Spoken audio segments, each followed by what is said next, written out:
Salam sejahtera saya ucapkan kepada Dr. Muhammad Amirul Ashraf bin Sairan.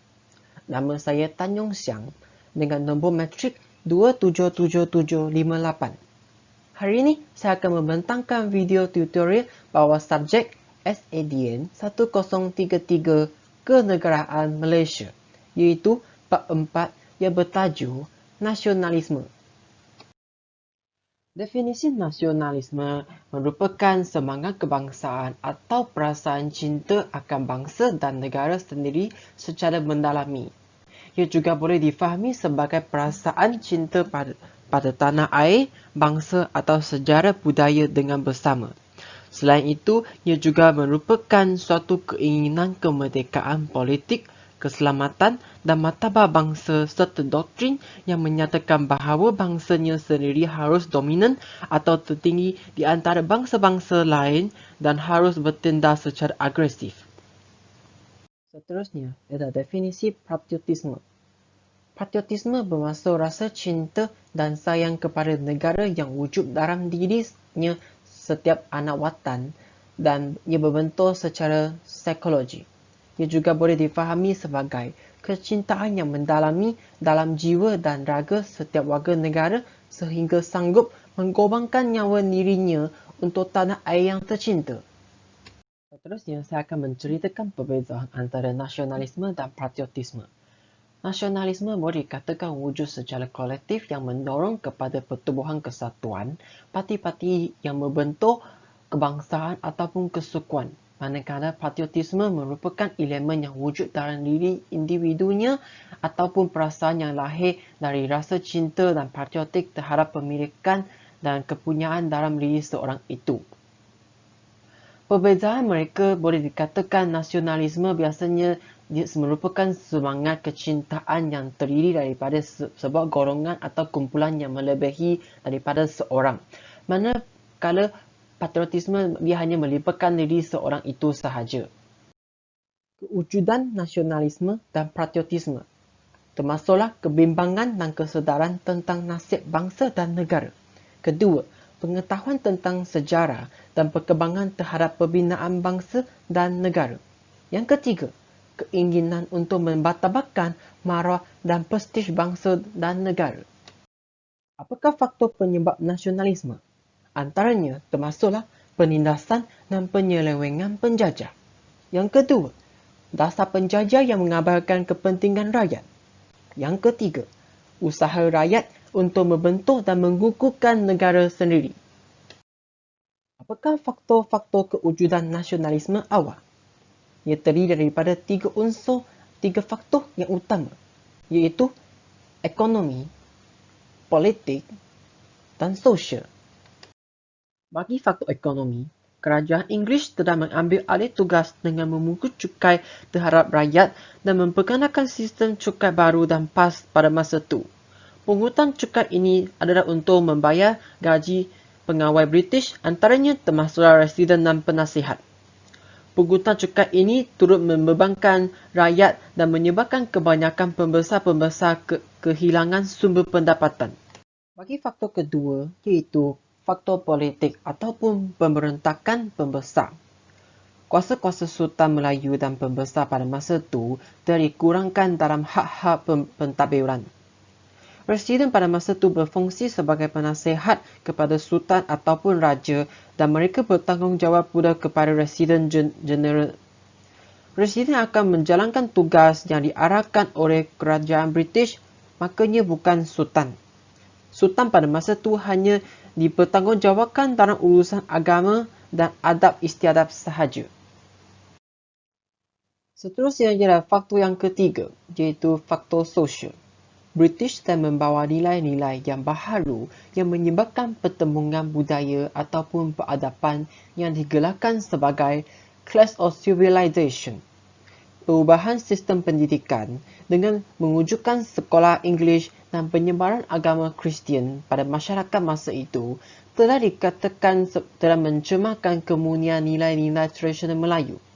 Seterusnya, penghapusan sistem hamba yang menjadikan amalan pembesar-pembesar Melayu turut dianggap telah melanggar adab resam pada masa itu. Pejuang-pejuang yang menentang Inggeris. Pada masa itu, terdapat banyak pejuang-pejuang yang berani telah menampilkan dirinya untuk menentang Inggeris yang merampau pada masa itu. Antaranya termasuklah Dato' Maharaja Lela yang menentang bagi kawasan Pasir Sala, Dato' Dosai kawasan Nanning, Raja Made kawasan Selangor, Makilau kawasan Jerantuh, Dato' Bahaman kawasan Semantan, Tok Janggo dan Haji Mahasang kawasan Pasir Putih, Haji Abdul Rahman Limbong kawasan Telemong, dan Rentap kawasan Sarawak, serta Mas Saleh bagi kawasan Sabah. Mengikut sejarah yang dicatat, perjuangan pejuang-pejuang di atas adalah gagal semasa menentang penjajah pada masa tersebut. Apakah sebab yang menyebabkan pejuang-pejuang pada masa itu gagal? Mengapakah mereka gagal? Sekarang, saya akan menceritakan sebab-sebab kegagalan pejuang pada masa itu. Yang pertama, mereka bersifat gerakan tani. Mereka tiada ada objektif dan jangkaan jangka masa panjang yang jelas. Yang kedua, mereka berbentuk setempat. Mereka tidak menyeluruh dan tiada ada esprit di kalangan penduduk. Yang ketiga, tiada ada pemimpin yang berwibawa. Pemimpin pada masa itu mereka tiada memimpin dengan alih-alih kaki tangan dengan efektif dan cara yang kesan. Yang keempat, masyarakat Melayu yang bersifat pasif dan takut kepada deba pendahaka. Yang kelima, British berjaya mempengaruhi Sultan Melayu agar tidak menyokong gerakan penentang orang-orang Melayu pada masa itu. Sekarang, saya akan menceritakan Pakatan Muni. Apakah itu Pakatan Muni? Dan apa kegunaannya? Dan serta tujuan pertubuhannya? Pakatan Muni merupakan satu konsensus permufakatan dari pemimpin-pemimpin pengikatan. Ia merupakan usaha semua kaum yang menghasilkan kerjasama politik melalui rundingan. Pakatan Muni ditubuhkan untuk menyelesaikan tuntutan dan masalah setiap kaum serta menyatupadukan semua kaum. Pakatan Muni dikenali juga dengan Quid Pro Quo, kompromi merdeka ataupun 4+1, 4+1.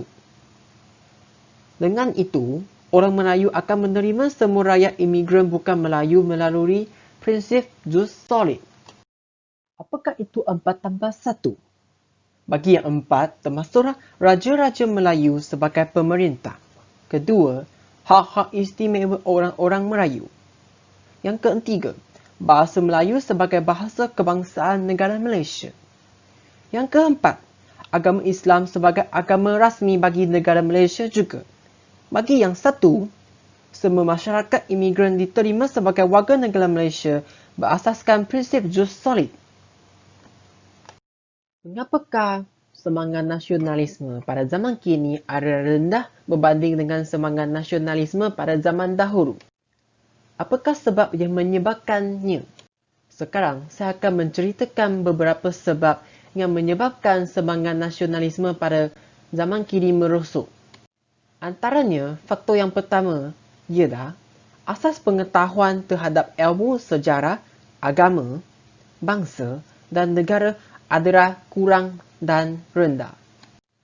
Yang kedua, sikap rakyat yang negatif seperti malas, mementingkan diri dan sombong. Seperti mereka yang hanya memandangkan rendah terhadap sesiapa dan tidak memberi bantuan terhadap sesiapa semasa mereka yang mengalami kesusahan. Yang ketiga, sesetengah rakyat yang mula terpengaruh dan terpedaya dengan pengaruh budaya Barat dari segi pertuturan, pemakaian ataupun hobi seperti K-pop. Yang keempat, pengawasan ibu bapa yang ringan dan kurang terhadap anaknya kerana mereka hanya mementingkan pekerjaan diri sahaja sehingga mengabaikan anak-anak mereka. Bagi sebab yang terakhir, ialah tumpuan pada subjek pendidikan agama dan moral adalah rendah. Kebanyakan guru di sekolah mereka hanya mementingkan subjek yang lebih penting seperti bahasa Melayu, bahasa Inggeris, matematik dan sains. Mereka telah mengabaikan subjek agama ataupun moral yang amat penting. Dengan pengabaian mereka menyebabkan rakyat-rakyat pada masa kini telah mengabaikan semangat nasionalisme yang penting terhadap negara diri sendiri. Mereka tidak lagi mencintai negara Malaysia, maka mereka mulai memuji negara-negara yang maju yang lebih baik dan memandang rendah terhadap negara sendiri.